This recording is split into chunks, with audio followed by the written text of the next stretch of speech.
Sup Shredders, my name is Logan aka Spiderhands and welcome to SP Reviews, where today we're going to be checking out a track by an axe named EZALB-8 titled You're Like Me. And if we switch over to here, we have this music on Music Bee. We've got the single art here on the screen, and this is EZALB-8. The 8 I think stands for infinity, if I understand correctly. And yeah, this is EZALB-8's track that's going to be released on all major digital streaming platforms on the 24th of June. So we're going to listen through this track from start to finish and going to hear what we think. Let's go. Yeah, life laboratory. Yeah. Sloaner. Life will favor and stay. Instant charisma to the vocal performance. Well done. Well done, dude. Nice riser there with these other synth melodies. Double tracked vocals. Nice. I'm moving weight like I'm strapped up. Please move out my way like I'm strapped up.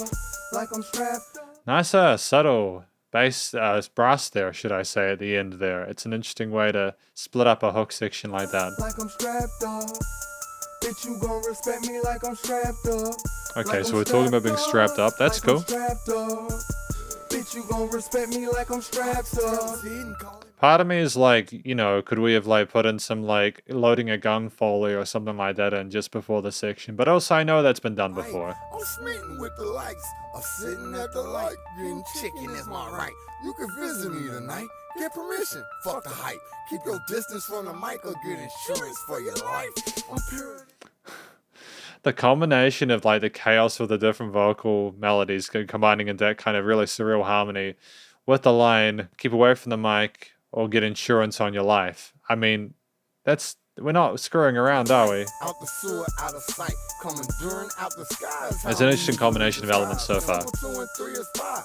Ain't no you and me, so bye. Unless securing me some pies, I'm talking holding out of sight. I got some goals I can't provide. I'm on this room, wish and divide. Protect my souls, protect my vibes. Neglect the clones, I'm who they try to be. Projecting signs, you beat the clues, you right in line. You might can ride, nobody can. I like when his voice goes up into the register and it breaks a little bit. It's kind of dope. It's a fun performance to listen to be honest. I'm enjoying my time with it so far.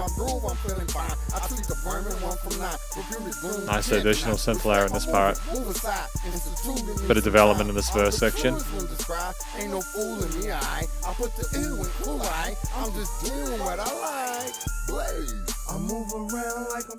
Cool. So we got the name of the artist coming in before the hook line. Smart move. It's a great way to get people to remember who you are and what you're talking about. Bitch, I hold it down like I'm strapped up. I'm moving weight like I'm. Are the vocals a little bit wider in the score section than they were in the verse? A nice trap fill there on the drums. That's cool. Bitch, you gon' respect me like I'm strapped up. Like I'm strapped up. Like I'm. Really energetic beat on the drums as well. Those 16th note hi-hats there. All those 16th triplets maybe. Whipping, I spy a ticket, I'm about to get it.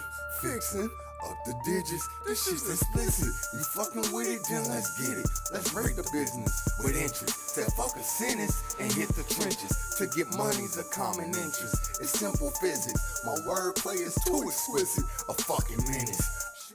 Nice. I like how he's talking about making that money and he's also aware of what he could do and potentially how that can make money. But like he can also rap and his wordplay is interesting. And he can kind of back it up, you know? Fucking bitches, you got to dig it. It's an American tradition. And you know I live it. I'm fucking living, feeling indignant.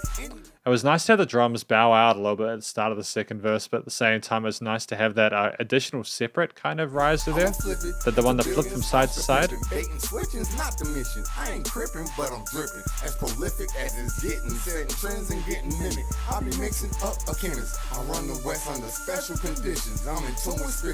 A wizard that's in love with his witches. Never settle for limits. Prison ain't in none of my business. In a way of fucking it up. Count them all in their feelings. Play.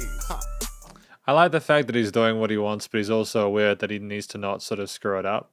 I dig it. I dig it. There's that sense of balance there being provided thematically, you know? Bitch, I hold it down like I'm strapped up. I'm moving. Nice little bit of color response to the yo-yo. Strapped up. Please move out my way like I'm strapped up. Like I'm strapped up. Like I'm strapped up.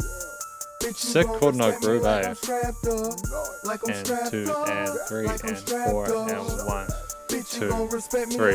Definitely a chord note groove, actually. Look, don't be asking me no questions. I'm from the gutter, young and thuggin', nigga. That's a blessing. I'll probably penetrate your mother, nigga. That's a lesson. You Whoa. Oh, okay. We're going down that route, are we? Damn, dude, savage. I walk it like I talk it. I'm not the one for testing. I'm thinking out the box while the rest of you niggas just stretch it. I got a lone jacket full of dumb shit and jacking. Moving, but I never got popped. Call it magic. Patrolling haters, but I'm not a cop. Still a savage. People fear me like I got Controlling haters, but I'm not a cop. Still a savage. Damn, dude.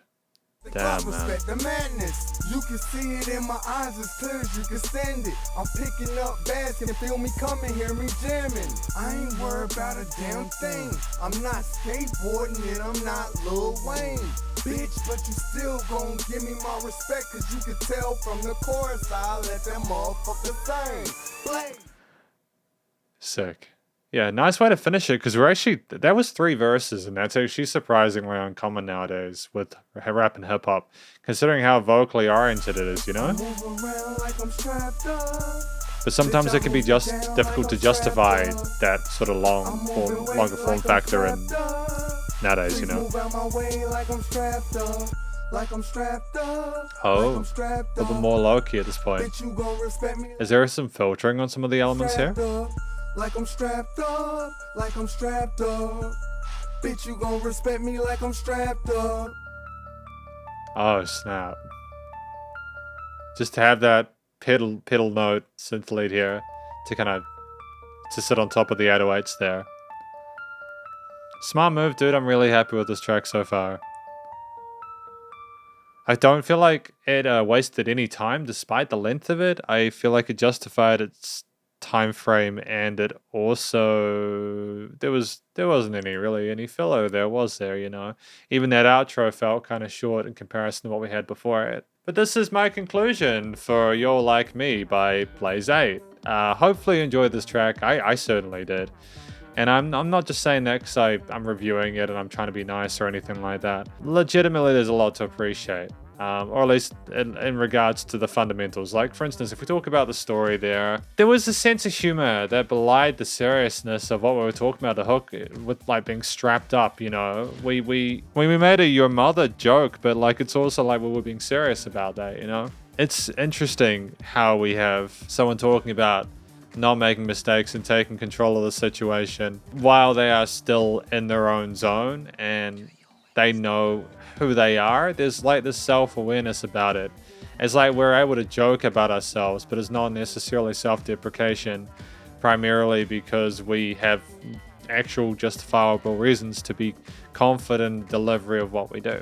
Blaze-8 is a rapper, you know, told this story about, you know, comparing himself to other people and, like, you know, thinking out of the box while other people are stretching, you know. There's some interesting imagery there, and I think that's part of what made the story cool too, is that there wasn't just the swagger and bravado, there was some creativity involved there with the different stories that we had there. That part with the vocal mic and the life insurance part got me a little bit, you know. There were layers there, you know. It was great. Great sense of humor, but also an indication of someone who is skilled enough to need to take seriously in these situations. You wouldn't want to mess with them. The vocal performance within itself was great. Lots of charisma in there. We had interesting vocal harmonies there with the low and highs in the verses, and there was more of a sense of unity in that hook section with the 2 double track vocals. Part of me kind of wonders if the vocals sounded very prominent in the mix at that point. I'm wondering if that's a stylistic thing, or if there could have been like a resonant frequency at some point that was just giving it a little bit more oomph than it might usually do. And additive EQing, there's nothing wrong with that. If that was the case, we went for it. Part of me was also like, could we have had the vocals with like a little bit of reverb on there or something like that? But at the same time, sometimes removing that and just having it's very matter of fact and can kind of make it seem a whole lot more authoritative, you know? Authoritative. The flow was solid. We understood the words for the most part and had a great time understanding them. And most importantly, I wanted to hear more. And it'll be interesting to see what Blaze-8 does in future. This is the first track I've seen for them, so I'm not sure if they've done other ones. But again, this comes out on June 24 if you want to check it out for yourself. without me talking over it. Now, in addition to the energy there and the great vibes coming from the vocal section there, the structure of the track was like verse, chorus, verse, chorus, verse, chorus. Again, it's difficult to maybe even justify a longer form factor, you know, hip-hop rap track nowadays, but I think Blaze 8 justified it. Like, genuinely, I'm very happy with the way they approached it. They simply said to us as a listener, yo, we're going to do different sides of this, of my, you know, who I am, my abilities, my success, my determination, and how I feel about other people and the interactions I have and everything. And you're going to listen to it. There was no filler there. There was no verse that was repeated. There were 3 slightly different sections, and I enjoy the fact that they worked chronologically. And I know that we're not talking about like a whole branch of time. What I mean is like, isn't it made sense for the first to go into the second to go to the third, etc. You know, that's what you need from a track like this. It was also nice just to have the instrumental outro at the end, just to be able to appreciate the comping, the backing behind it all. The instrumental performances, like, I didn't really talk about this too much, but I mean, the drums were fantastic, you know, lots of nice and punchy, nice side chaining with bass. The hi-hats kept a really sort of nice sizzle to the groove of it. The 808 was cool, you know, it stuck to the root notes most of the time, but it was a little bit explorative up in the upper registers or like the mid registers of the instrument. Just on the tails of it, just for a little bit of spice and sort of mash it up a little bit. And it's those little things there that show finesse in the production as well as the post-production, you know. The different synth parts that we had, there were 3 or 4, not including the risers. You know, they had similar textures, but they had different purposes, and I like the fact that when you had to harmonize those different instruments there, those different textures in a way that made musical sense, and also kept it interesting, and also supported the vocals, especially when the vocals weren't necessarily monotonous. You know, there was range with the notes and the melodies incurred there. This is a rapper who not only understands how to get the words out clearly, but knows how to emote in a way that's appropriate for the story he's telling them in the situation. And that's a force to be reckoned with, you know. When you've got that self-awareness and that sort of technical maturity there, you're onto a right track. I think you're going to do fine. And I mean, the production, the recording, mixing and mastering, studio side of things is great. The EQing on the various instruments was fantastic. Again, I'm not sure if we needed to do like maybe just a little bit of notch EQing on the vocals, but again, the vocals still sit fine. I'm just being really pedantic because that's my job. I'm not unhappy with anything I heard throughout this track, you know. It sounds like a consistent, cohesive track that has a story that's well told, and I believe that there'll be people that will appreciate this. There'll be an audience for this kind of stuff. The stereo panning was great. Things sounded big in the mix, you know. The effects change of the various instruments, while they were reasonably minimalist, it's still enough to keep it sounding catchy and engaging, and the compression limiting was fantastic as well. Like, honestly, like, it was nice and loud without pumping. Again, the side chaining was nice and subtle there. But it was enough to have that thump there, and I'm sure that if I was listening to it through a car stereo, there'd be a nice bass response there. All in all, this is a great first impression to what Blaze 8 does, and I look forward to seeing what they do in future. But effectively, this is my review of Blaze 8's You're Like Me. Hopefully you enjoyed it. If you did, please do go show Blaze 8 some love via their various social medias. And they'll be on all digital streaming platforms again as of the 24th of June, if not at the moment. Stay cool and stay safe, and please remember to support your local musicians and artists at this point in time, as either hell more than ever with all the crazy stuff going on in the world, and I'll catch you in the next review. Spiderhands Out.